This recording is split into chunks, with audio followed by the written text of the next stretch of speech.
Good morning student. कैसे हैं आप लोग? उम्मीद करता हूं अच्छे होंगे और पढ़ाई में सच्चे होंगे। मैं अंकुर कुमार राय, स्वागत है आपका हमारा YouTube channel JH exam plus पे। डियर स्टूडेंट्स, आप लोग को पता है JH एग्जाम प्लेक्स वीवीयू से रिलेटेड जितनी भी सिलेबस है उसकी तैयारी करवा रही है। मेजर पेपर हो, माइनर पेपर हो, सेक पेपर हो, MDC पेपर हो और जितने भी अदर पेपर हो उसकी सारी पेपर की तैयारी JH एग्जाम प्लेक्स करवा रही है। चलिए, आज का जो टॉपिक होगा, आज का जो लेक्चर होगा वो आप लोग के लिए बहुत इंपॉर्टेंट होगा। अब आप लोग के लिए इंपॉर्टेंट क्यों होगा? क्योंकि आज की लेक्चर में हम लोग भारत को देखेंगे। किसको देखेंगे? अपना प्यारा भारत को देखेंगे। भारत की प्राकृतिक स्थिति को देखेंगे, फिजिकल इंडिया को देखेंगे। इसलिए आज के जो लेक्चर होगा वो बहुत इंपॉर्टेंट होगा कि आज आप लोग को कुछ नया सीखने को मिलेगा। क्या था भैया, इसके पहले वाले लेक्चर में, इसके पहले जितना भी वीडियो लेक्चर है उसमें मानव विकास, पृथ्वी का इधर उधर फलना ढेकना हम लोग देखे। लेकिन आज से जो टॉपिक स्टार्ट है, लेक्चर नंबर 13 का जो टॉपिक है वो है geography and edaphic features of India and Jharkhand. मतलब कि प्राकृतिक क्षेत्र को देखेंगे भारत और झारखंड का। अब भारत जिसमें हम लोग रहते हैं, झारखंड जिसमें भी हम लोग रहते हैं, तो दोनों को हम लोग देखेंगे। लेकिन स्टूडेंट्स, आज का जो टॉपिक हम लोग सिर्फ एक तो कवर करेंगे और वो टॉपिक हो जाएगा आपका फीचर्स ऑफ इंडिया, यानी geography and edaphic features of India. यानी आज के क्लास में हम लोग भारत को समझेंगे। इसीलिए मैं आप लोग से अनुरोध करूंगा कि इस वीडियो को अच्छे से देखें और अंत तक देखें। चलिए, अब आप लोग को ये पता होगा कि हम लोग कौन देश में रहते हैं? हम लोग भारत में रहते हैं।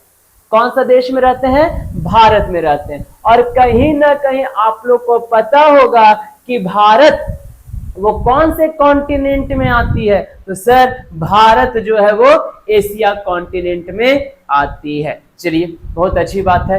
एशिया के दक्षिण में हमारा भारत आता है। चलिए, ये आपका भारत है। स्थिति कहां है भैया? तो ग्लोब पर हम क्या करेंगे? चलिए, एक तो हम नया पेज ले लेते हैं, ठीक है। थोड़ा सा देखो, भारत को पढ़ने से पहले ना थोड़ा सा हमको उसको जानना होगा ना, हमको जानना होगा, आप लोग को जानना होगा, तब ना अच्छे से कॉन्सेप्ट समझ में आएगा। मान के चलिए हम ये बना दिए एक ठो गोल। अब हम, आपको पता है कि ग्लोब के जो बीच वाली जो रेखा होती है उसको भूमध्य रेखा कहते हैं। क्या कहते हैं स्टूडेंट्स? भूमध्य रेखा कहते हैं। हम क्या देख रहे हैं? अभी ग्लोब पर भारत की स्थिति को देखेंगे, उसके बाद भारत को पढ़ेंगे। ये 0 डिग्री हो गई भूमध्य रेखा। ये 23.5 डिग्री पे कौन सी रेखा हो जाएगी? ये 23.5 डिग्री पे आपका हो जाएगा। बताइए बच्चों, ये 23.5 डिग्री पे उत्तर की ओर 23.5 डिग्री पे कौन सी रेखा है? तो ये हो जाएगा मकर रेखा। कौन सी रेखा? तो ये हो जाएगा, सॉरी, कर्क रेखा, नॉट मकर रेखा, कर्क रेखा। उत्तर की ओर 23.5 डिग्री पे कर्क रेखा। ठीक उसी तरह अब दक्षिण की ओर 23.5 डिग्री पे हो जाएगा मकर रेखा। ये तो आप लोग को पता है, मकर रेखा। 90 डिग्री पे उत्तरी गोलार्ध, इधर 90 डिग्री पे दक्षिणी गोलार्ध। चलिए, अब ये तो हो गई अक्षांश रेखा। ये क्या हो गई है? ये जो मैंने टोटल खींचा वो क्या खींचा है? अक्षांश रेखा। कौन सी रेखा? तो ये हो जाएगी अक्षांश रेखा। चलिए, उम्मीद करूंगा कि पृथ्वी पर जो पश्चिम से पूर्व की ओर जो रेखा खींची जाती है उसे कौन सी रेखा कहेंगे? उसे अक्षांश रेखा कहेंगे। तो ये आपके स्क्रीन पे जो वीडियो दिख रहा है, जो हम नक्शा बनाए हैं, वो क्या दिख रहा है? एक गोल में हम अक्षांश रेखा को हम खींच दिए हैं। ये अभी पूरा ग्लोब नहीं बना है, ये हो गई अक्षांश रेखा। अब जो ये अक्षांश रेखा है वो मान के चलिए 66.5 डिग्री हम ले लेते हैं अक्षांश रेखा। कौन सा? 66.5 डिग्री। 66.5 डिग्री जो है वो है कौन सी रेखा? आर्कटिक रेखा। आर्कटिक रेखा। अक्षांश की बात कर रहे हैं।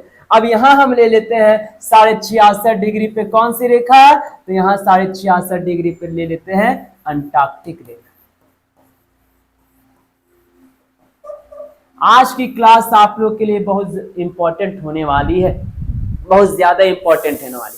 ये तो हम खींच दिया अक्षांश रेखा कि सर ग्लोब पर पश्चिम से पूर्व की ओर जो रेखा खींची जाती है उसे हम लोग अक्षांश रेखा कहते हैं। हम लोग ग्लोब को अलग से पढ़ेंगे, अलग टॉपिक में हम लोग इसको अच्छे से डील करेंगे। अभी हम क्या देख रहे हैं, भारत की स्थिति को देखेंगे, ग्लोब पर कहां है। आप लोग क्लास 9th में पढ़े होंगे फिजिकल फीचर्स ऑफ इंडिया, उसी में का मैं ये टॉपिक आप लोग को बता रहा हूं। ये हो गया मेरा अक्षांश रेखा। अब पृथ्वी पर जो उत्तर से दक्षिण की ओर जो खींची जाएगी, उत्तर से दक्षिण की ओर जो खींची जाएगी उसे हम लोग क्या कहेंगे, उसे हम लोग कहेंगे, ये वाला जो रेखा है इसे हम लोग क्या कहेंगे, देशांतर रेखा कहेंगे।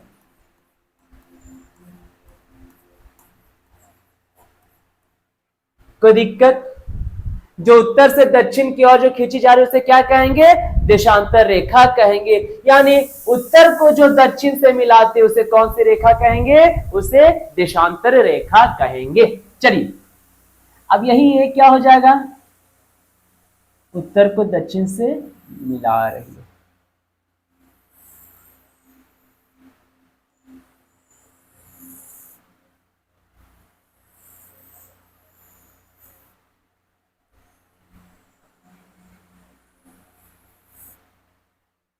अब ये कहीं ना कहीं थोड़ा सा डिजाइन हो जाता है मेरे ग्लोब का।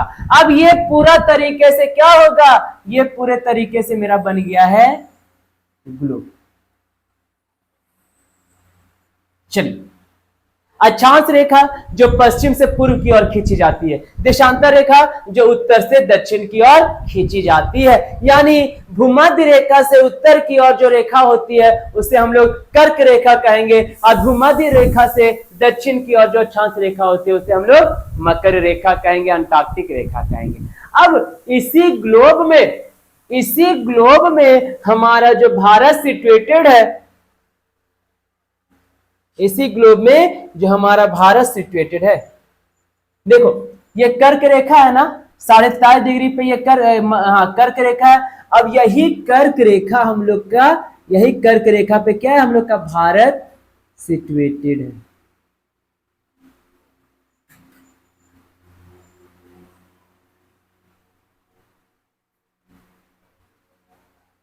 यही 23.5 डिग्री रेखा कर्क रेखा पे हमारा भारत स्थित है, और यही 23.5 डिग्री कर्क रेखा क्या करती है, भारत को 2 बराबर भागों में बांटती है। उसको हम डील करेंगे। पहले हम आप लोग को बताने का कोशिश कर रहे हैं कि ग्लोब में हमारा भारत कहां है। अब देखो, उत्तरी को बोलते हैं उत्तरी गोलार्ध और दक्षिणी को बोलते हैं दक्षिणी गोलार्ध। अब मान के चलिए तो यहां हम छोटा सा ग्लोब ले लिए।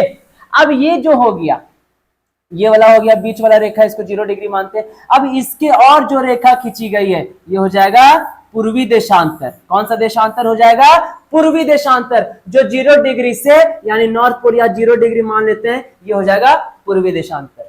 अब ठीक इसी तरह इधर मेरा खींचा जाएगा, इसको बोलेंगे पश्चिमी देशांतर। यानी हमारा भारत कहां है भैया, देखो हमारा भारत किधर है, पूर्वी देशांतर में। किधर है, पूर्वी देशांतर में। चलिए ठीक है, यहां मेरा हो जाएगा भारत पूर्वी देशांतर। अब देखो ये मेरा हो गया अक्षांश यानी 0 डिग्री, यानी उत्तर की ओर क्या चल जाएगा, उत्तरी गोलार्ध। क्या चला जाएगा, उत्तर की ओर उत्तरी गोलार्ध नॉर्थ पोल, और दक्षिण की ओर दक्षिणी गोलार्ध साउथ पोल। अब यही उत्तरी गोलार्ध और पूर्वी देशांतर, उत्तर में है ना भारत, भूमध्य रेखा के ऊपर जा रहे तो उत्तर में जा रहे हैं, भूमध्य रेखा के ऊपर जा रहे तो उत्तर में जा रहे हैं, भूमध्य रेखा के नीचे जाएंगे तो दक्षिण में जाएंगे। तो ये मेरा मान के चलिए, ये मेरा भूमध्य रेखा, तो इसको ऊपर जा रहे हैं तो उत्तर की ओर जा रहे हैं, भूमध्य रेखा के ऊपर की ओर जा रहे हैं तो उत्तर की ओर जा रहे हैं, और ये देशांतर रेखा यानी 0 डिग्री देशांतर रेखा के पूरब की ओर जा रहे तो पूरब की ओर जा रहे हैं, और पश्चिम की ओर जाएंगे तो पश्चिम देशांतर हो जाएगा, और ये 0 डिग्री के पूरब की ओर हो जाएंगे तो पूर्वी देशांतर हो जाएगा। उम्मीद करूंगा दोस्तों कि ये और ये आप लोग को अच्छे से समझ में आ रही होगी। अब देखो क्वेश्चन पूछता है कि हमारा भारत यानी ग्लोब पे हमारी भारत की स्थिति कहां पे है, तो कहां पे है? उत्तरी गोलार्ध पूर्वी देशांतर, उत्तरी गोलार्ध पूर्वी देशांतर, उत्तरी गोलार्ध पूर्वी देशांतर। यानी कि हमारी भारत की जो स्थिति है वो नोट करके अगर आप लोग देखें, अगर हम नोट करके अगर लिख दे नया पेन से नया कलर से कि भारत की स्थिति जो है, भारत की स्थिति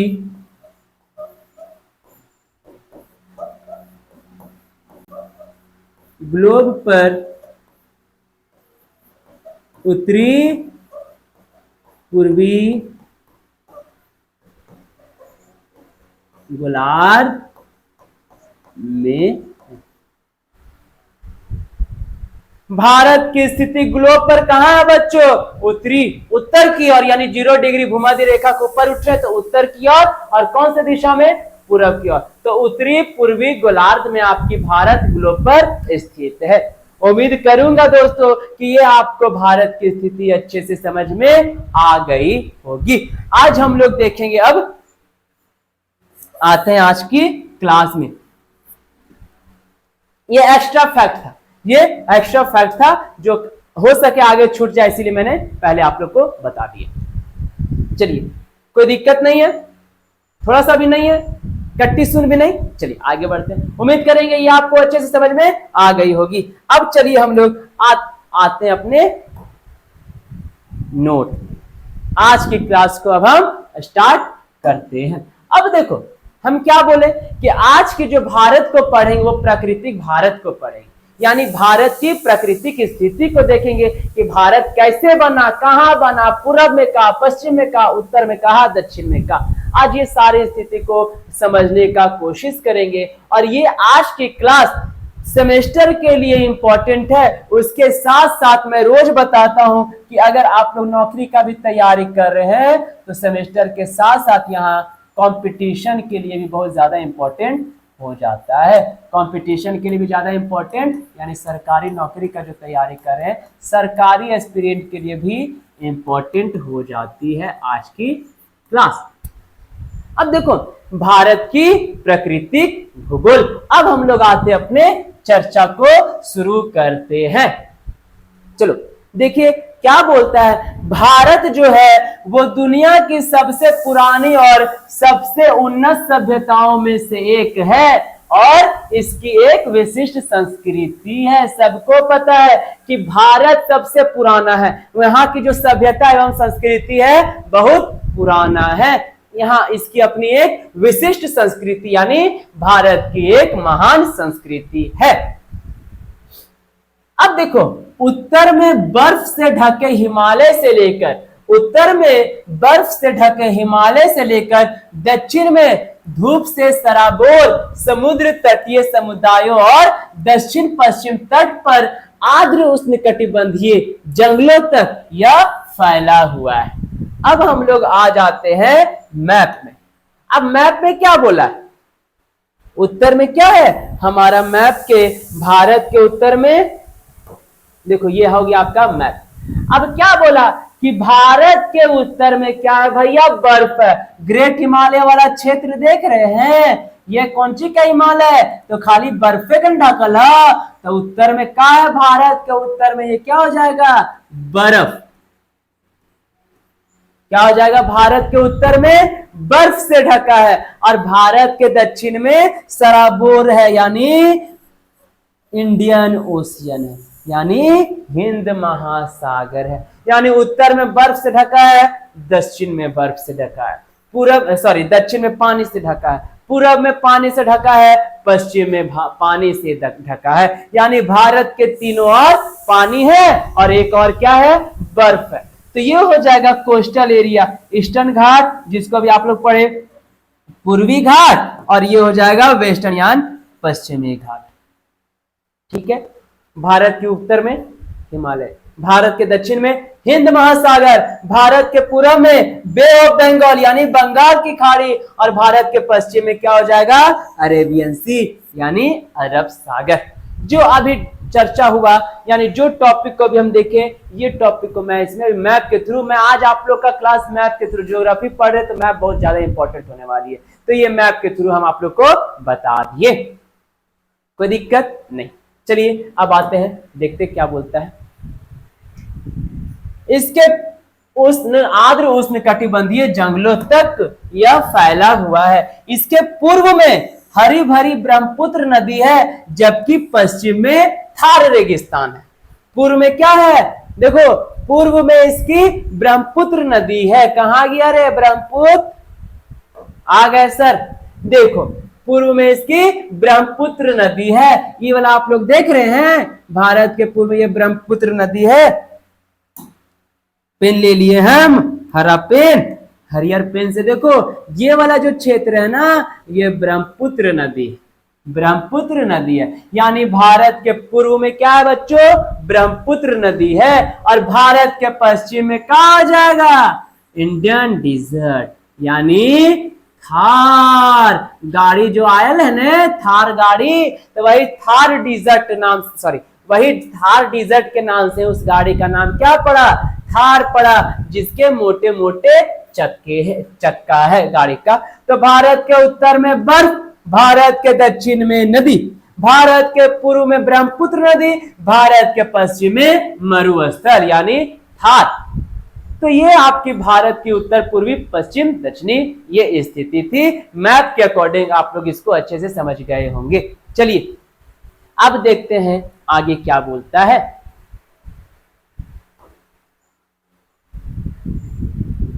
नेक्स्ट पॉइंट बोलता है, भारत मुख्य भूमि की लंबाई 8 डिग्री 4 मिनट और 37 डिग्री 6 मिनट उत्तर। मुख्य भूमि से देखो डिग्री, इसको हम लोग क्या बोलते हैं डिग्री, और इसको मिनट, और डबल जब इन्वर्टेड होता है तो इसको क्या बोलते हैं सेकेंड। कोई दिक्कत नहीं। तो भारत मुख्य भूमि की लंबाई कितना है, 8 डिग्री 4 मिनट से लेकर के 37 डिग्री 6 मिनट उत्तर अक्षांश के बीच है। इस तरह इसकी चौड़ाई जो हो जाएगी 68 डिग्री 7 मिनट पूर्व और 97 डिग्री 25 मिनट पूर्वी देशांतर के बीच है, क्योंकि पश्चिम में है ये नहीं है तो पूर्व में होगा।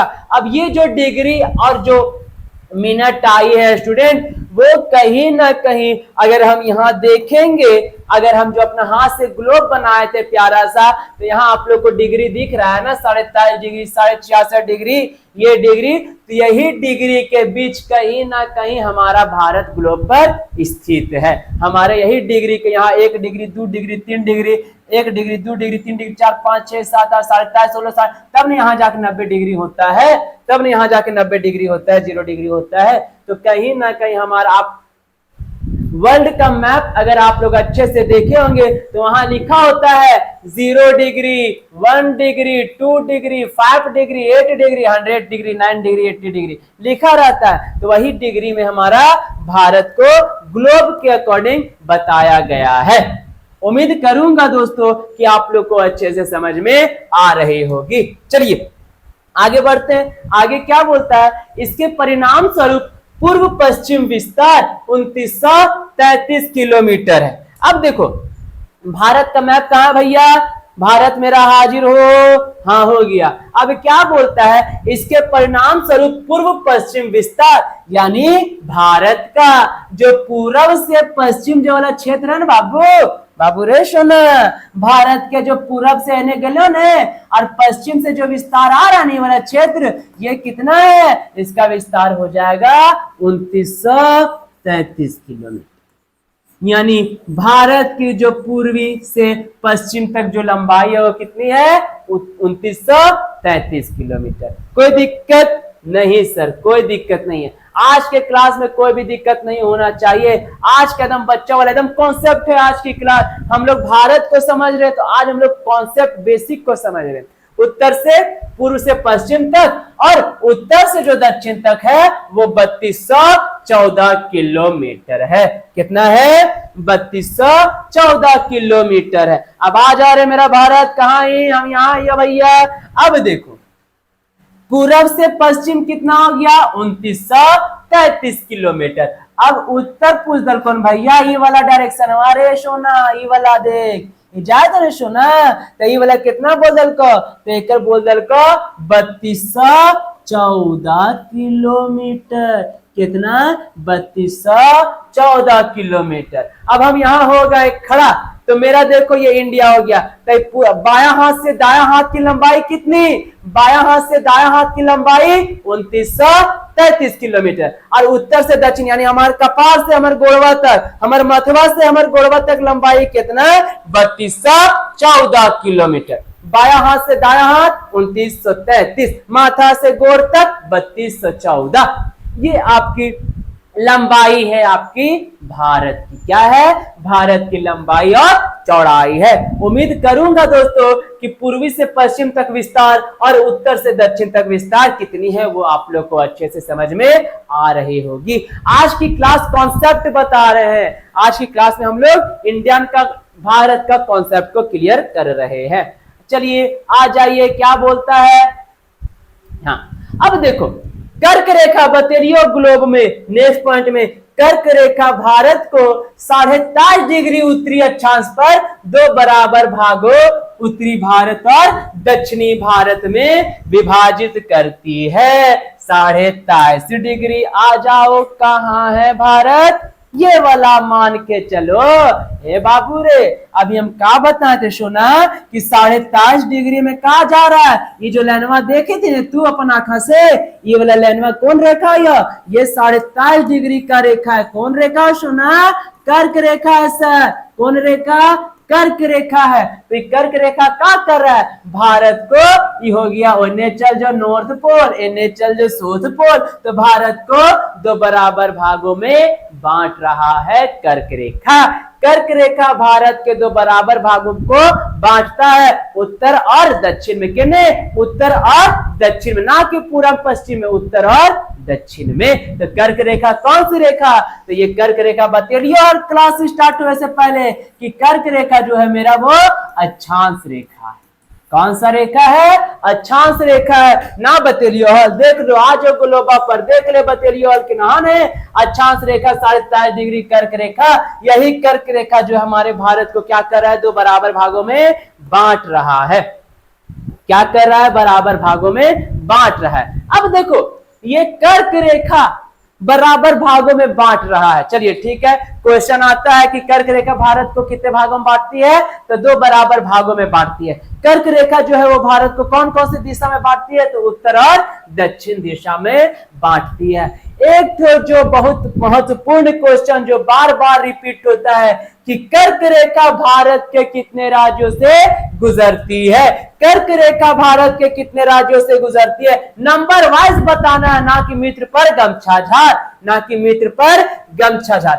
अब देखो कर्क रेखा कितने राज्यों से गुजरी है, आप लोग मेरे साथ जो आता है ना गिनती 1 2, वही आप लोग मेरे साथ 1 2 गिनिएगा, 1 2 गिनिएगा, 1 2 3 4 5 6, कहां चल गया 7 और 8, क्या गो राज, 8 राज। यानी कर्क रेखा भारत के कितने राज्यों से गुजरती है स्टूडेंट्स, तो सर कर्क रेखा भारत के 8 राज्यों से गुजरती है। कौन कौन सा, गुजरात, राजस्थान, मध्य प्रदेश, छत्तीसगढ़, झारखंड, पश्चिम बंगाल, त्रिपुरा और मिजोरम। भारत में जो कर्क रेखा है वो 8 राज्यों से गुजरती है। कौन कौन सा नंबर वाइज देखिए, पहले कहां जाएगा, पहले गुजरात पहुंचा रे, हाँ कर्क पहुंच गया। फिर कहां गया रे सर, राजस्थान चल गया, गुजरात से कहां चल गया, राजस्थान चल गया। उसके बाद कहां चल सर, एमपी सर। फिर चौथा में कहां चल जाएगा, एमपी के बाद कहां चल गया रे, छत्तीसगढ़ भाग गया तुम जी, कहां, छत्तीसगढ़। पांचवा में कहां चल जाएगा, पांचवा में हम झारखंड देश में, हम झारखंड राज्य में रहत है, हम हजारीबाग में पढ़त है। छठा में कहां चल जाएगा तुम, सर हम वेस्ट बंगाल भाग गए छठा में। सातवां में त्रिपुरा, सातवां में कहा त्रिपुरा और आठवां में मिजोरम। तो हमारा कर्क रेखा कितने राज्यों से गुजरेगा? तो 8 राज्यों से गुजरेगा। गुजरात, राजस्थान, मध्य प्रदेश, छत्तीसगढ़, झारखंड, वेस्ट बंगाल, त्रिपुरा और मिजोरम। और इसका सबको पता है, इसका ट्रिक जो बनता है मित्र पर गमछा झाड़, इसका जो ट्रिक बनता है। तो उम्मीद करूंगा दोस्तों कि कर्क रेखा की स्थिति कहां है, कैसे गुजर रही है, कितने राज्य से होकर गुजर रही है, बराबर को कितने, भारत को कितने भाग में बांट रही है, वो आप लोग को अच्छे से समझ में आ गई होगी। आगे बढ़े? हाँ सर बढ़िए। अब देखो 8 राज्य से गुजरा ना, 23.5 डिग्री उत्तरी अक्षांश से 2 बार गुजरी है। कौन कौन? गुजरात, राजस्थान, मध्य प्रदेश, छत्तीसगढ़, झारखंड, पश्चिम बंगाल, त्रिपुरा और मिजोरम। यही नंबर वाइज से हम आप लोग को समझा दिए। उम्मीद करूंगा दोस्तों कि आप लोग को अच्छे से समझ में आ रही होगी। भारत के 8 भारतीय राज्य कर्क रेखा के किनारे स्थित है। कौन? कर्क रेखा। चलिए आगे बढ़ते हैं। कॉन्सेप्ट है इसलिए थोड़ा सा आज आप लोग को समझने में अच्छा होगा। एकदम बेसिक बता रहे, भारत की स्थिति एकदम बेसिक 0 लेवल को बता रहे। अब देखो क्या बोलता है, देश के पश्चिमी और पूर्वी क्षेत्रों के बीच 30 डिग्री देशांतर के अंतर के कारण लगभग 2 घंटे का अंतर है। रे आज रे कहने गया रे भारत। हाँ सर हम इन्हें हैं, आ गया इन्हें। हाँ अब देखो भारत का सबसे पूर्वी राज्य कौन है? भारत का सबसे पूर्वी राज्य कौन है? तो सर भारत का सबसे पूर्वी राज्य हो जाएगा कौन? एपी यानी अरुणाचल प्रदेश। भारत का सबसे पूर्वी राज्य अरुणाचल प्रदेश। और भारत का सबसे पश्चिमी राज्य कौन सा हो जाएगा? गुजरात। कौन सा हो जाएगा? गुजरात। तो कहीं ना कहीं भारत से अरुणाचल प्रदेश और गुजरात में जो समय का जो अंतर होता है वो 2 घंटे का अंतर होता है। कितने घंटे का अंतर होता है? 2 घंटे का अंतर होता है। यानी गुजरात में 8 बजेगा तो अरुणाचल प्रदेश में 10 बजेगा। गुजरात में 12 बजेगा तो अरुणाचल प्रदेश में 2 बजेगा। तो यही पश्चिम से पूर्वी तक जाने में जो हमारे घंटा में जो समय लगता है वो 2 घंटा में क्या होती है? बढ़ोतरी होती है। ये बेसिक है इसलिए हम लोग धीरे धीरे आगे बढ़ रहे हैं।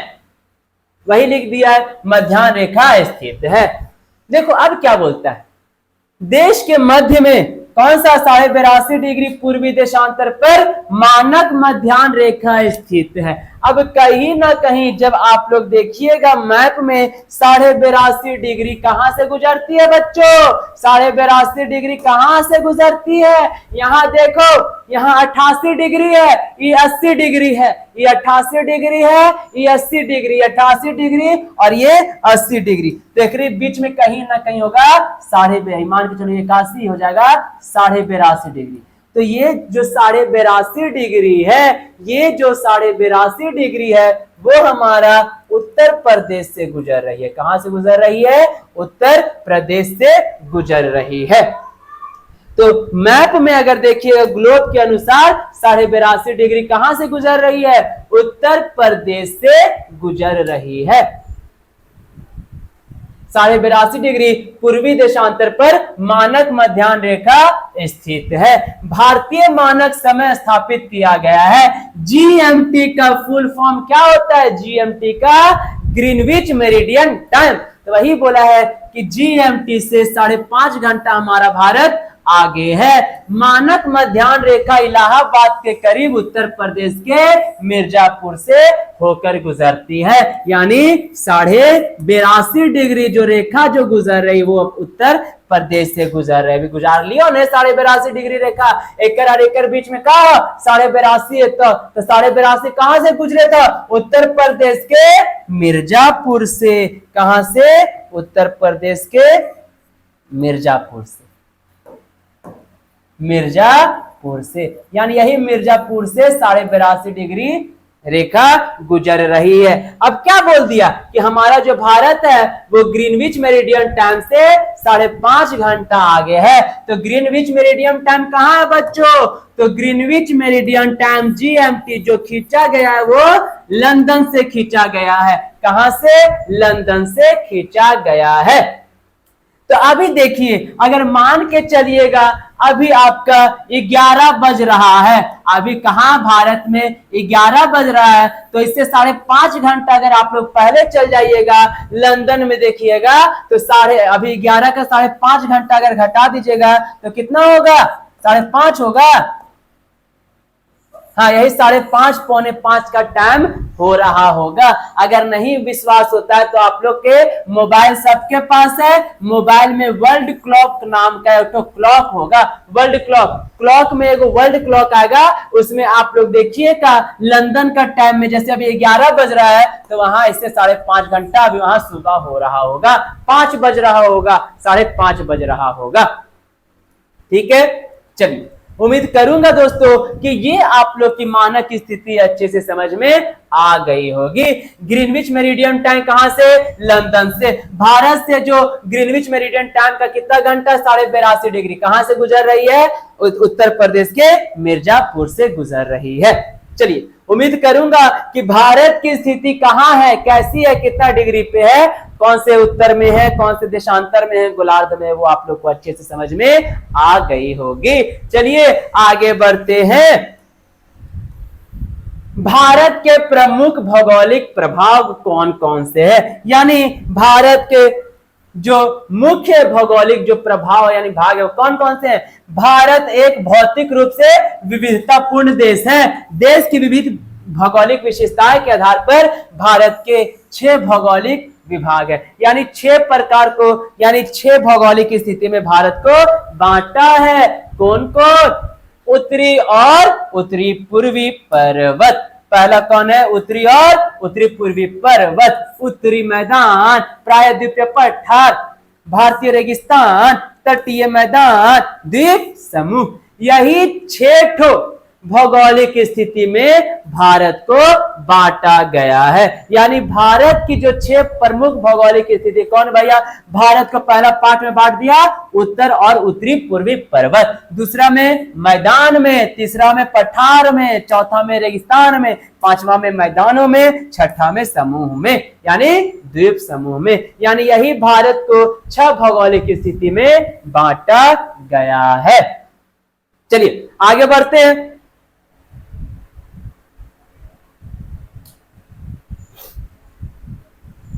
उत्तरी और पूर्वी पर्वत संरचना। अब क्या बोल दिया, पहला भाग में जो बांटा वो कौन बांटा, उत्तरी और उत्तरी पूर्वी पर्वत। अब हम लोग देखते हैं उत्तरी और उत्तरी पूर्वी पर्वत क्या होता है, अच्छे से समझने का कोशिश करेंगे। उत्तरी और उत्तरी पूर्वी पर्वत संरचना। विशाल हिमालय आमतौर पर उत्तर पश्चिम से दक्षिण पश्चिम, उत्तर पश्चिम क्षेत्र की ओर उन्मुख है। समझिए, विशाल हिमालय पर्वत वो कहां है, उत्तर से पश्चिम से, यानी उत्तर पश्चिम से दक्षिण पश्चिम, यानी कि उत्तर पश्चिम क्षेत्र की ओर उन्मुख है। उत्तर दक्षिण उन्मुख हिमालय नागालैंड, मणिपुर और मिजोरम में पाया जाता है। अब देखो भैया, उत्तर दक्षिण हिमालय का मतलब है भैया हिमालय कहाँ है, उत्तर में। तो मान के चल हमारे मूड़ी उत्तर में है, तो हमारे गोड़वा तो हमारे अंगने, गोड़वा तो हमारे पाट है, तो गोड़वा हमारे कहने चल जाएगा। अगर कपड़ा हमारे उत्तर में है तो गोड़वा हमारे दक्षिण में आ जाएगा। तो ठीक इसी तरह हिमालय अगर उत्तर में है तो उसका जो गोड़ है वो दक्षिण में आ जाएगा। तो हिमालय का जो गोड़ जो हो जाएगा, यानी हिमालय पर्वत का जो दक्षिण वाला जो भाग आ जाएगा वो कौन कौन आ जाएगा, हिमालय नागालैंड, मणिपुर और मिजोरम। यानी ये सब क्षेत्र में जो होता है वो हिमालय पर्वत का दक्षिण, हाँ, हिमालय पर्वत का दक्षिण भाग स्थित होता है। हिमालय भौगोलिक, जलवायु, जल विज्ञान और सांस्कृतिक विभाजन का स्रोत है। अब हिमालय क्या है भैया, हिमालय जो है वो भौगोलिक, जलवायु, जल विज्ञान और सांस्कृतिक विभाजन का क्या है, स्रोत है। अब हिमालय का उपखंड देखो, हिमालय का उपखंड क्या है, कश्मीर टू मैं कन्याकुमारी। तो पहला जो हिमालय का जो उपखंड हो जाएगा वो कश्मीर हिमालय हो जाएगा। यानी जम्मू कश्मीर में भी कहीं ना कहीं हिमालय का भाग स्थित होता है। अब कश्मीर हिमालय, काराकोरम, लद्दाख, जास्कर, फिर पंजाब में स्थित पर्वतमालाएं। मतलब कि कश्मीर में जो हिमालय है वही हिमालयों में काराकोरम दर्रा, लद्दाख दर्रा, जास्कर, फिर पंजाब भी कहीं ना कहीं हिमालय का ही एक, कश्मीर हिमालय का एक भाग है। ग्रेटर हिमालय और काराकोरम पर्वतमाला के बीच कश्मीर हिमालय का सबसे उत्तरी भाग एक ठंडा रेगिस्तान है। क्या है, क्या बोल दिया, ग्रेटर हिमालय और काराकोरम हिमालय यानी काराकोरम पर्वत के बीच जो स्थित है उसे हम लोग कश्मीर हिमालय बोलेंगे। और कश्मीर हिमालय का जो सबसे उत्तरी भाग है वो एक ठंडा रेगिस्तान है। चलिए,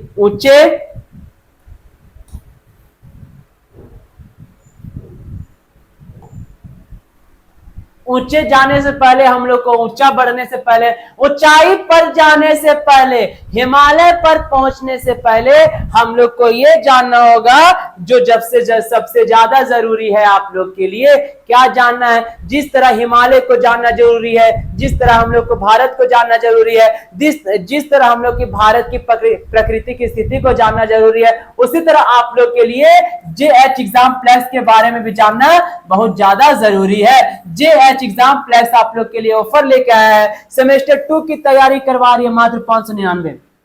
सेमेस्टर 2 की तैयारी करवा रही है मात्र 599 में। सेमेस्टर 2 की तैयारी करवा रही है मात्र 599 में JH एग्जाम प्लस।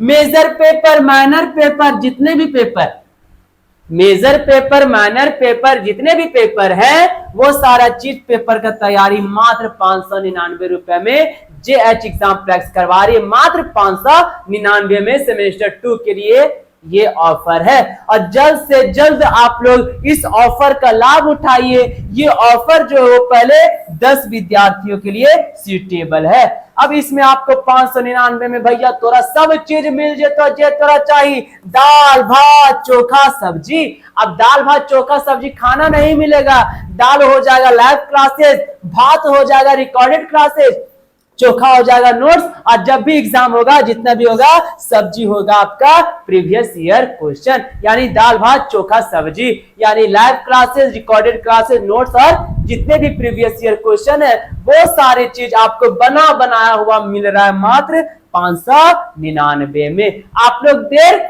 मत करो और जल्दी से खाना को खा लो। ये हमारा नंबर है, JH एग्जाम प्लस का ये नंबर है 9631559973, 9631559973। जल्द से जल्द आप लोग इस नंबर पे कांटेक्ट करके हमारे पेड ग्रुप, बोलिएगा सेमेस्टर 2 का पेड ग्रुप ज्वाइन करना है सर, और जल्दी से 599 वाले पेड ग्रुप में आप ज्वाइन हो जाइए। जल्दी कीजिए, देर मत कीजिए। चलिए, ये थी सेमेस्टर 2 की। अब हम लोग आ जाते हैं सेमेस्टर 4 में। अब कहा भैया सेमेस्टर 4 में अब कहीं ना कहीं सेम कंडीशन हमारे सेमेस्टर 4 में भी लागू होता है। लेकिन सेमेस्टर 2 में हम लोग क्या दिए थे, चोखा दिए थे ने, 599 में चोखा। लेकिन एक में क्या कर दिए हैं, सेमेस्टर 4 में हम चोखा को नहीं देके हम यहाँ क्या कर दिए हैं, मुर्गा कर दिए हैं। क्या कर दिए हैं, मुर्गा कर दिए। तो मुर्गा का दाम बढ़ गया है, तो कहीं ना कहीं 799 रुपए में सेमेस्टर 4 की तैयारी करवा रही है JH एग्जाम प्लस। 799 में एकदम सबसे सस्ता में, सबसे सस्ता में JH एग्जाम प्लस पे तैयारी करवाई जा रही है हर सेमेस्टर का। आप लोग देर ना करो और जल्द से जल्द हमारे नंबर पे 9631559973, ये नंबर है 9631559973, इस नंबर पे कॉल करके जल्द से जल्द आप लोग 799 वाले में पेड ग्रुप में ऐड हो जाइए। ये ऑफर पहले 10 विद्यार्थियों के लिए ही है। इसमें आपको live classes, recorded classes, notes और जितने भी प्रीवियस ईयर क्वेश्चन है वो सारी चीज मिलेगी। यानी सेमेस्टर 2 599 जिसमें से चोखा दिया जा रहा था 599, सेमेस्टर 4 में मुर्गा दिया जा रहा है इसलिए 799, सबसे सस्ता में और सबसे कम में। तो जल्द से जल्द क्या कीजिए, ये दिए हुए नंबर पे जल्द से जल्द कॉल करके और ज्वाइन हो जाइए। जितना जल्दी ज्वाइन होइएगा उतना जल्दी आप लोग को फायदा मिलेगा। सारी चीज live classes, recorded classes, notes और प्रीवियस जितने भी क्वेश्चन है वो सारी चीज आपको मिलेगी। चलिए आगे बढ़ते हैं। ऊंचे हिमालय, ऊंचे हिमालय, पीर पंजाल और डल झील के बीच कश्मीर घाटी है। एगो गाना सुने हैं ना, कश्मीर तू मैं कन्याकुमारी, तो भारत के सबसे उत्तर में कश्मीर। कश्मीर घाटी में करेवा संरचनाएं हैं जो जाफरान किस्म के केसर को उगाने के लिए आदर्श है। कश्मीरी लड़की को आप लोग देखे नहीं है? कश्मीरी लड़की को नहीं देखे हैं? देखना जाके कश्मीर। अब तो जाना भी अलाउ कर दिया सरकार 2019 से, वहां की लड़की से शादी करना भी अलाउ कर दिया। वहां होकर घर के सामने तू घर भी बना के रह सकूही, वो अलाउ कर दिया, और घर जमाई भी बन के रह सकूही। वही बोलता है कश्मीर घाटी में करेवा संरचनाएं हैं जो जाफरान किस्म के केसर को उगाने के लिए आदर्श है। अब कहीं ना कहीं कश्मीर में जो सबसे ज्यादा खेती होती है वो जाफरान किस्म की जो केसर होती है उसकी ज्यादा खेती होती है। और जो जिस तरह केसर है वही केसर खा खा के हमारे जम्मू कश्मीर की भी जो लड़कियां जो होती है वो एकदम केसर केसर हो जाती है, यानी केसर जैसा उनका रंग रूप हो जाता है। चलिए, डल और उलर झील कश्मीर हिमालय में स्थित मीठे पानी का झील है। कौन सा झील? डल और उलर झील। तो डल और उलर झील कहां है? तो कश्मीर में। कहां है? कश्मीर में, यानी मीठे पानी का झील उलर झील, मीठे पानी का झील डल झील, ये सब कहां है? कश्मीर में है। दो खारे पानी का झील पेंगोंग झील और तोसो मोरिरी झील, ये भी कहीं ना कहीं कश्मीर में है। झेलम और चिनाब नदियां हिमालय के इस क्षेत्र से होकर बहती है। झेलम और चिनाब नदी ये क्या होती है? हिमालय से निकलती है, यानी मानसरोवर झील से निकलती है और कश्मीर होते हुए भारत में प्रवेश करती है और जाके पाकिस्तान में मिठानकोट में सिंधु नदी के साथ मिल जाती है। चलिए आगे बढ़ते हैं। आगे क्या बोल दिया? हिमाचल और उत्तरांचल हिमालय, हिमाचल और उत्तरांचल हिमालय, हिमाचल प्रदेश और उत्तरांचल किसका नया नाम है? कमेंट करके बताइएगा। उत्तरांचल किसका पुराना नाम है? तो वही देखते हैं क्या बोलता है भैया। हिमाचल और उत्तरांचल हिमालय, ये सब क्या है? हिमालय का उपखंड है। क्या है? हिमालय का उपखंड है। सिंधु और गंगा नदी प्रणाली क्रमशः पश्चिम और पूर्व में रावी और काली नदियों के बीच हिमालय के क्षेत्र को बहाती है। लाहौल और स्पीति के स्पीति उप विभाग में हिमाचल हिमालय का सबसे उत्तरी भाग लद्दाख के ठंडे रेगिस्तान का विस्तार है। उत्तर से दक्षिण तक यह महान हिमालय लघु हिमालय और शिवालिक पर्वतमाला से बना हुआ है।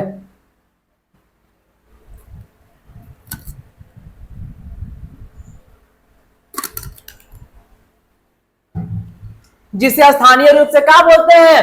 हिमाचल प्रदेश बोला जाता है। यानी कहीं ना कहीं हिमाचल प्रदेश में ही कहीं ना कहीं हिमालय के नाम से हिमाचल प्रदेश का नाम पड़ा है। हिमाचल प्रदेश में धौलाधार और उत्तराखंड में नागतीभा के नाम से जाना जाता है। अब कहीं ना कहीं धौलाधार और उत्तराखंड में नागतीभा, ये भी कहीं ना कहीं हिमालय का एक पार्ट है। हिमालय का यह क्षेत्र अपनी दून संरचनाओं और शिवालिक संरचनाओं के लिए जाना जाता है। दून, कौन सा? दून, यानी देहरादून। सभी 5 प्रयागों का स्थान यहां है। सभी 5 प्रयागों का स्थान कहां है बच्चों? उत्तराखंड में है। देव प्रयाग, प्रयागराज और कौन कौन जो 5 प्रयाग है, यही 5 प्रयाग में कहा? दून वाला इलाका यानी उत्तराखंड में है। उम्मीद करूंगा दोस्तों कि आज की जो प्राकृतिक भूगोल है वो आप लोग को अच्छे से समझ में आ रही होगी। चल रहे कहां? दार्जिलिंग घूमे ले। कहां? दार्जिलिंग घूमे ले। तो वही कहीं ना कहीं दार्जिलिंग और सिक्किम हिमालय। अब दार्जिलिंग घूमे जे भी दार्जिलिंग घूमने अगर आप लोग जाते हैं तो दार्जिलिंग कहाँ है? दार्जिलिंग पश्चिम बंगाल में है। अब देखो दार्जिलिंग घूमे जाएगा लोग, बर्फ है ना वहां, दार्जिलिंग में बर्फ है। देखो क्या बोलता है समझिए, दार्जिलिंग और सिक्किम हिमालय, सिक्किम का चल जाइएगा गैंगटॉक, यह पश्चिम में नेपाल और पूर्व में भूटान के हिमालय से बना है। दार्जिलिंग और जो सिक्किम है वो पश्चिम में नेपाल और पूर्व में भूटान के हिमालय से बना है। मामूली होने के बावजूद यह घटक महत्वपूर्ण है। तीस्ता इस क्षेत्र की तेज बहने वाली नदी है। तीस्ता नदी जो है वो दार्जिलिंग और सिक्किम हिमालय में सबसे तेज बहने वाली नदी है। गहरी घाटियां और कंचनजंगा चोटी, गहरी घाटियां और कंचनजंगा चोटी उच्च स्थानों पर लेप्चा जनजातियां इस क्षेत्र में शिवालिक संरचनाएं अनुपस्थित है, जो इसकी विशिष्ट विशेषताएं हैं। उनकी जगह दुआर संरचनाएं मौजूद है जो चाय के बागानों के विकास के लिए सहायक है। हरिद्वार जो आप लोग बोलते हैं, तो हरिद्वार भी कहीं ना कहीं दार्जिलिंग और सिक्किम हिमालय के क्षेत्र में स्थित है। चलिए आगे बढ़ते हैं। अरुणाचल हिमालय, अरुणाचल प्रदेश वाला अरुणाचल हिमालय, शिवालिक संरचनाएं अनुपस्थित है, मतलब यहां शिवालिक संरचनाएं नहीं है। पूर्वी दिशा में पूर्वी भूटान में दिफुदर्रा तक हिमालय, पर्वतमालाएं दक्षिण पश्चिम से उत्तर पूर्व की ओर फैली हुई है। कंगटू और नामचा बरवा जैसे पर्वत शिखर महत्वपूर्ण है। ये सब हिमालय कहाँ है? नामचा बरवा कंगटू, ये सब अरुणाचल प्रदेश वाला इलाका में पड़ता है। ब्रह्मपुत्र नदी अभी हम लोग आप लोग को मैप में दिखाए थे, ब्रह्मपुत्र नदी अरुणाचल प्रदेश में, ब्रह्मपुत्र नदी नामचा बरवा को पार करती है और फिर एक संकरी घाटी में चली जाती है। स्थानीय समूहों ने इस क्षेत्र की प्रचुर जैव विविधता की रक्षा की है। कठिन भूगोल के कारण घाटियों के बीच कोई परिवहन संपर्क नहीं है। ज्यादातर संपर्क अरुणाचल और असम के बीच सीमा पर दुआर क्षेत्र में होते हैं, यानी ये सब पहाड़ी इलाका हो जाता है। अरुणाचल प्रदेश हो जाएगा, असम हो जाएगा, मणिपुर हो जाएगा, मिजोरम, ये सब क्या है? पहाड़ वाला क्षेत्र है। तो पहाड़ मतलब हिमालय पहाड़ का सब क्षेत्र में आ जाता है। अब नेक्स्ट क्या बोलता है लास्ट? पूर्वी पहाड़ियां और पर्वत। अब पूर्वी पहाड़ियां और पर्वत क्या है? वे उत्तर और दक्षिण से संरेखित है, यानी उत्तर पूर्वी पहाड़ियां उत्तर और दक्षिण में। मणिपुर और मिजोरम की बराक नदी, मणिपुर के मध्य में एक बड़ी झील लोकटक झील है। कहाँ? लोकटक झील कहाँ है? मणिपुर में, चारों तरफ से पहाड़ों से घिरी हुई है। यानी लोकटक झील जो है वो मणिपुर में चारों तरफ से पहाड़ों से घिरा हुआ है। नरम असंगठित जमा मेलासिस बेसिन बनाते हैं, जिसे अक्सर मिजोरम क्षेत्र के रूप में जाना जाता है। नागालैंड की नदियां ब्रह्मपुत्र नदियां की सहायक नदियां हैं। अब नागालैंड में जितनी भी नदी है वो सब नदी जाके कहां मिल रही है? तो वो सब ब्रह्मपुत्र में मिल रही है। बराक नदी मेघना में बहती है। बराक नदी कहां? मेघना में बहती है। मणिपुर के पूर्वी क्षेत्र की नदियां चिंडविन में बहती है, जो म्यांमार की इरावदी में बहती है। ये था आपका पहाड़ी क्षेत्र। अब हम लोग आ जाते हैं भारत के उत्तरी मैदानी क्षेत्र। अब कहीं ना कहीं मैदान का चर्चा हम लोग किए थे कि मैदान से आप क्या समझते हैं, याद कीजिएगा। देखिए क्या बोलता है? सिंधु, गंगा और ब्रह्मपुत्र नदियां जलोढ़ जमाव लेकर आई थी, जिससे इनका निर्माण हुआ। यानी उत्तरी मैदान का निर्माण कैसे हुआ? सिंधु नदी, गंगा नदी और ब्रह्मपुत्र नदी, ये तीनों नदी भारत में जलोढ़ मिट्टी लेके आती है। इसी के जमने से क्या होता है? उत्तरी मैदान का निर्माण होता है। पूर्व से पश्चिम तक भारतीय भौगोलिक स्थिति के अनुसार उत्तरी मैदान 3200 किलोमीटर तक फैला हुआ है। यानी भारत में पूर्व से पश्चिम तक जो उत्तरी मैदान है वो 3200 किलोमीटर तक फैला हुआ है। जलोढ़ जमाव सतह से 2000 किलोमीटर नीचे तक पाया जा सकता है। चलिए भाबर, ये भाबर क्या है समझिए। भाबर ढलान टूटने पर शिवालिक तलहटी के समांतर एक संकीर्ण पट्टी है, यानी पत्थर उत्थर टूटने से, ढलान टूटने से एक पट्टी जम जाती है जिसे हम लोग भाबर कहेंगे।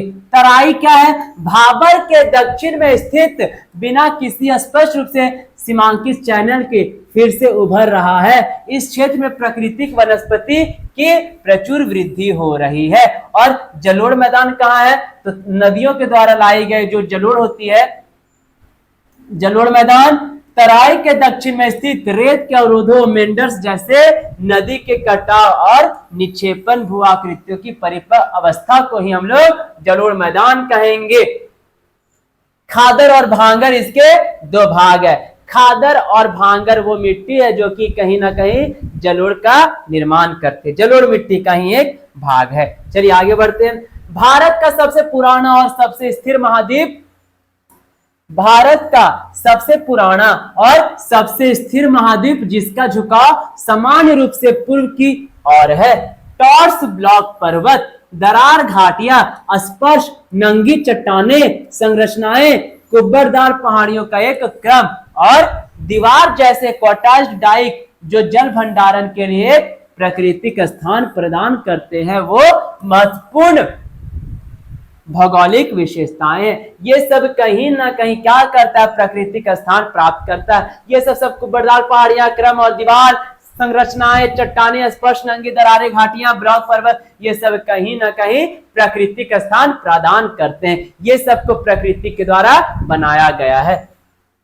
पश्चिम और उत्तरी क्षेत्र में काली मिट्टी की उपस्थिति अधिक है, यानी भारत के पश्चिम और उत्तरी क्षेत्र में अधिक काली मिट्टी का विस्तार देखने को मिलता है। प्रायद्वीपीय पठार, नेक्स्ट क्या है? प्रायद्वीपीय पठार। भारत का सबसे पुराना और सबसे स्थिर महाद्वीप जिसका झुकाव सामान्य रूप से पूर्व की ओर है। अच्छा, ये देख चुके हैं हम लोग। आगे बढ़ते हैं। प्रायद्वीपीय पठार, प्रायद्वीपीय पठार पश्चिम में, प्रायद्वीपीय पठार पश्चिम में जैसलमेर तक फैला हुआ, यानी पश्चिम में जैसलमेर कहाँ है? राजस्थान में। तो वही प्रायद्वीपीय पठार कहाँ है? पश्चिम में जैसलमेर यानी राजस्थान तक फैला हुआ है, जहां यह बर्चन या अर्धचंद्राकार रेत की टीलों और लंबी रेतीले चोटियों से ढका हुआ है, यानी लंबी रेतीली चोटियों से ढका हुआ है। संगमरमर, स्लेट, गनीस आदि जैसे रूपांतरित चट्टानों की उपस्थिति से रूपांतरित श्रीलंका के इतिहास का पता लगाया जा सकता है। दक्कन का पठार, मध्य उच्च भूमि और पूर्वोत्तर पठार प्रायद्वीपीय पठार के 3 भाग हैं। चलिए, प्रायद्वीपीय पठार के 3 भाग कौन कौन से हैं? मध्य उच्च भूमि, दक्कन का पठार, देखते हैं क्या बोलता है, और एक पूर्वोत्तर पठार। ये जो है वो प्रायद्वीपीय पठार के 3 भाग है।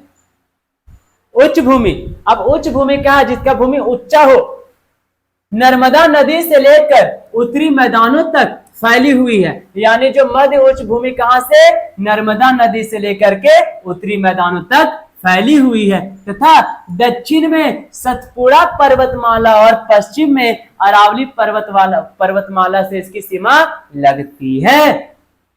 मध्य उच्च भूमि में मालवा का पठार और छोटा नागपुर पठार शामिल है। राजमहल पहाड़ियां मध्य उच्च भूमि का पूर्वी विस्तार है। तो ये सब कहीं ना कहीं मध्य उच्च भूमि कहां कहां तक फैला है, इसकी जानकारी दी हुई है। अब दक्कन का पठार, दक्कन का पठार क्या बोलता है? एक दोष इसे छोटा नागपुर पठार से अलग करता है, यानी एक जो दोष है उसे छोटा नागपुर पठार से अलग करता है। दक्कन पठार का काली मिट्टी वाला क्षेत्र, दक्कन पठार का जो काली मिट्टी वाला क्षेत्र है, जिसे कभी कभी ज्वालामुखी गतिविधियों के कारण दक्कन ट्रैप के रूप में जाना जाता है, वो कपास और गन्ने की खेती के लिए उपयोग किया जाता है। यानी ज्वालामुखी से बनने, ज्वालामुखी के फटने के बाद वहां की मिट्टी क्या हो जाती है? काली हो जाती है, और वहां कपास की खेती अच्छे से की जाती है। पश्चिम और पूर्वी घाट दोनों मौजूद है। नीलगिरी की पहाड़ियां पर दोनों घाट मिलते हैं। नीलगिरी की पहाड़ियां पर दोनों घाट मिलेंगे। ये आपका दक्कन का पठार का क्षेत्र होता है। अब पूर्वोत्तर पठार, अब पूर्व की तरफ में देखिए क्या बोलता है, यह एक प्रायद्वीपीय पठार का विस्तार है। इसमें मेघालय आ जाएगा, कार्बी आंगलोंग के पठार शामिल है जो मुख्य खंड से कटे हुए हैं। अब कहीं ना कहीं पूर्वोत्तर पठार, दक्कन का पठार, उच्च पठार, ये सब कहीं ना कहीं प्रायद्वीपीय पठार का ही एक भाग है। मेघालय पठार 3 क्षेत्रों से बना है, गारो, खासी और जयंतिया। और वहां की मेघालय के पहाड़ का भी नाम गारो, खासी, जयंतिया है। और मेघालय में जो जनजाति पाए जाते हैं उनका भी नाम, जनजाति का भी नाम गारो, खासी, जयंतिया है। मेघालय के पठार में सबसे अधिक वर्षा होती है। क्या होता है? मेघालय के पठार में सबसे अधिक वर्षा होती है और यह किसी भी वनस्पति से बंजर है। इसमें प्रचुर मात्रा में खनिज संसाधन भी है। आपको पता है कि पूरा विश्व में जो सबसे ज्यादा बारिश होती है वो मेघालय में होती है। और मेघालय में कहा? मेघालय के मासिनराम में। ये था आपका प्रायद्वीपीय पठार। अब हम लोग देखते हैं तटीय मैदान। अब तटीय मैदान का भी जिक्र हम लोग कहीं ना कहीं किए हुए हैं। अब क्या बोलता है तटीय मैदान, समझिए।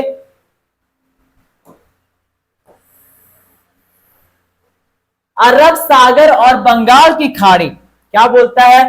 अरब सागर और बंगाल की खाड़ी दोनों भारत के तटीय मैदान के समांतर चलते हैं। यह स्थान और सक्रिय भूआकृतिक प्रक्रियाओं के आधार पर पश्चिम और पूर्वी तटीय मैदान के बीच विभाजित है। अब थोड़ा सा हम लोग मैप में देख लेते हैं अरब सागर और बंगाल की खाड़ी। मान के चलिए ये मेरा अरब सागर है, यानी बंगाल की खाड़ी ये हो गया मेरा, ये बंगाल की खाड़ी, ये अरब सागर। तो इसके वाला जो क्षेत्र है ये क्या हो जाएगा? तटीय है, तटीय वाला क्षेत्र है। यानी नदी के किनारे वाला जो क्षेत्र होता है उसे हम लोग तट कहते हैं। तो वही बोल दिया बंगाल की खाड़ी और अरब सागर।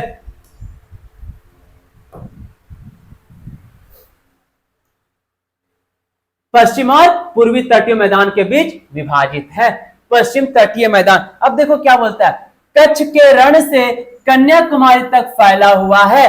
पश्चिम तटीय मैदान कच्छ के रण से कन्याकुमारी तक फैला हुआ है। इसके 4 भाग है। गुजरात में कच्छ और कठियावाड़ तट, महाराष्ट्र में कोंकण तट, कर्नाटक में गोवा तट और केरल में मालाबार तट। अब कहीं ना कहीं पश्चिम जो तट है वो 4 भागों में बटा हुआ है। गुजरात में कच्छ से लेकर के काठियावाड़ तट तक, महाराष्ट्र में कोंकण तट, कर्नाटक में गोवा तट, केरल में मालाबार तट। चलिए एक तो बहुत इंपॉर्टेंट नोट है, इसको देख लेते हैं। पश्चिम तट उत्तर और दक्षिण की ओर चौड़ा है लेकिन बीच में संकरा है। पश्चिम तट की नदियां डेल्टा नहीं बनाती है। नोट में है कि जो पश्चिम तट की जो नदियां हैं वो कभी डेल्टा नहीं बनाती है। अब देखिए पूर्वी तटीय मैदान, यह बंगाल की खाड़ी के पूर्व में होता है। पूर्वी तटीय मैदान बंगाल की खाड़ी, पश्चिम तटीय मैदान गुजरात यानी अरब सागर। यह बंगाल की खाड़ी के साथ साथ फैला हुआ है। पूर्वी मैदान में इसे संकरा है। यहां बहुत ज्यादा बंदरगाह है। यहां बहुत ज्यादा बंदरगाह नहीं है क्योंकि यह एक विकासशील तटीय मैदान है। महानदी, गोदावरी, कृष्णा और कावेरी नदियों में अच्छी तरह से स्थापित डेल्टा है और ये सब जो नदी है वो बंगाल की खाड़ी में जाके गिरती है। समुद्र से 500 किलोमीटर तक महाद्वीपीय शेल्फ पहुंचता है। अब कहीं ना कहीं समुद्र से 500 किलोमीटर तक फैला हुआ जो क्षेत्र है वो बंगाल की खाड़ी है। आगे देखते हैं भारत का द्वीप। भारत की भौगोलिक संरचना में 2 महत्वपूर्ण द्वीप समूह शामिल है। वे अरब सागर और बंगाल की खाड़ी में स्थित है। अब देखो कौन कौन है। पहला द्वीप है अंडमान और निकोबार द्वीप। ये बहुत इंपॉर्टेंट हो जाता है आपके लिए। अंडमान और निकोबार कहाँ है? एक बार मैप में देख लीजिए, अंडमान और निकोबार कहाँ है? अंडमान निकोबार ये वाला जो क्षेत्र हो गया, ये अंडमान और निकोबार है। ये अंडमान और निकोबार कहाँ जा रहा है? ये अंडमान और निकोबार हमारा बंगाल की खाड़ी में आ जा रहा है। तो बंगाल की खाड़ी में अंडमान निकोबार स्थित है, तो इसलिए हम लोग इसे अंडमान और निकोबार द्वीप स्थित है द्वीप कहेंगे। इस द्वीप में जो है वो 204 द्वीप है, यानी कि बंगाल की खाड़ी में जो स्थित है अंडमान और निकोबार, उसमें 204 द्वीप है जो बंगाल की खाड़ी का हिस्सा है। 10 डिग्री चैनल जो है वो अंडमान को निकोबार से अलग करती है, जो क्रमतः उत्तर और दक्षिण में स्थित है। अब देख लो एक बार जल्दी जल्दी से मैप को देख लो, क्या बोलता है? 10 डिग्री चैनल, ये वाला 10 डिग्री चैनल है वो अंडमान को निकोबार से अलग करती है, यानी उत्तर और दक्षिण से 10 डिग्री चैनल क्या कर रही है? अलग कर रही है। इन द्वीपीय के तट रेखा में, इन द्वीपों के तट रेखा में परवाल भित्तियां और सुंदर समुद्र तट है। इनमें भूमध्य रेखा प्रकार की वनस्पति पाई जाती, यानी अंडमान निकोबार में जो वनस्पति पाई जाएगी वो भूमध्य रेखा वनस्पति पाई जाती है। लक्षद्वीप और मिनिकॉय द्वीप अरब सागर समूह का हिस्सा है। लक्षद्वीप और मिनिकॉय द्वीप जो है, लक्षद्वीप कहाँ है? अरब सागर में, और मिनिकॉय कहाँ है? अरब सागर में। यहां निकाल दिए अरब सागर। अरब सागर कहाँ है? देखो यहाँ है मैप में, अरब सागर ये वाला है लक्षद्वीप, तो यहाँ अरब सागर में लक्षद्वीप। अंडमान निकोबार बंगाल की खाड़ी में, तो अरब सागर कहाँ है? सॉरी, लक्षद्वीप कहाँ है? अरब सागर में है। चलिए, लक्षद्वीप और मिनिकॉय द्वीप अरब सागर समूह का हिस्सा है। मालाबार तट, जहां मालाबार तट जहां वे हैं वहां से बहुत दूर नहीं है। मालाबार तट कहां भी हम पढ़े? महाभारत, ये महाराष्ट्र का मालाबार तट से दूर नहीं है। वे पूरी तरह से परवाल जमा से निर्मित है। मिनिकॉय 43 द्वीपों में सबसे बड़ा द्वीप है, यानी मिनिकॉय जो है वो 43 द्वीप में से सबसे बड़ा द्वीप मिनिकॉय है। चलिए आगे बढ़ते हैं। बंगाल की खाड़ी में द्वीप समूह। अब बंगाल की खाड़ी में भी हम बताएं द्वीप समूह कौन कौन सा है। बंगाल की खाड़ी के द्वीप समूह में लगभग 572 द्वीप और टापू है। वे मूल रूप से 6 डिग्री नॉर्थ और 14 डिग्री नॉर्थ तथा 92 डिग्री ईस्ट से 94 डिग्री ईस्ट के बीच स्थित है। रिची द्वीप समूह और लेबेरिंथ द्वीप दो प्रमुख टापू समूह है जो बंगाल की खाड़ी में स्थित है। उत्तर में अंडमान और दक्षिण में निकोबार पूरे द्वीप समूह के दो मुख्य विभाजन हैं। 10 डिग्री चैनल के रूप में जाना जाने वाला जल निकाय उन्हें अलग करता है। वही बात अभी हम बताएं, यह बंगाल की खाड़ी का द्वीप समूह। अब आते हैं अरब सागर के द्वीप समूह। लक्षद्वीप दिखाए कहाँ है? अरब सागर में। मिनिकॉय कहाँ है? अरब सागर में। तो बोलता है लक्षद्वीप और मिनिकॉय द्वीप अरब सागर में स्थित है। ये 8 डिग्री नॉर्थ और 12 डिग्री नॉर्थ से 71 डिग्री ईस्ट और 74 डिग्री ईस्ट अक्षांशों के बीच फैली हुई है। यह द्वीप केरल के तट से 280 से 480 किलोमीटर की दूरी पर स्थित है। अब लक्षद्वीप मालाबार तट से नजदीक है, तो मिनिकॉय द्वीप लक्षद्वीप को केरल से नजदीक है। पूरी द्वीप श्रृंखला परवाल के निक्षेपों से बनी लगभग 36 द्वीप है और उनमें से 11 पर आबादी है। कहीं ना कहीं बंगाल की खाड़ी में जितना भी द्वीप है उसमें से 36 द्वीप में 11 द्वीप में आबादी लोग रहता है, मतलब कि आबादी लोग है, पॉपुलेशन है। सबसे बड़ा जो द्वीप है वो मिनिकॉय द्वीप है, का जो क्षेत्रफल 453 वर्ग किलोमीटर है। यानी कि मिनिकॉय का जो द्वीप है उसका जो डेंसिटी है, उसका जो एरिया है वो कितना है? 453 वर्ग किलोमीटर है। 11 डिग्री नहर मोटे तौर पर द्वीपों के पूरे संग्रह को विभाजित करती है, जिसके उत्तर में अमीनी द्वीप और दक्षिण में कानानोर द्वीप है। उम्मीद करता हूं दोस्तों कि आज की क्लास वो आप लोग को अच्छे से समझ में आ गई होगी। आज की क्लास आप लोग के लिए बहुत इंपॉर्टेंट क्लास साबित होने वाली है आज के बाद से। मैं अंकुर कुमार रॉय मिलूंगा आपसे अपने नेक्स्ट वीडियो में। तब तक आप लोग पढ़ाई पे ध्यान दें और अच्छे से पढ़िए। धन्यवाद।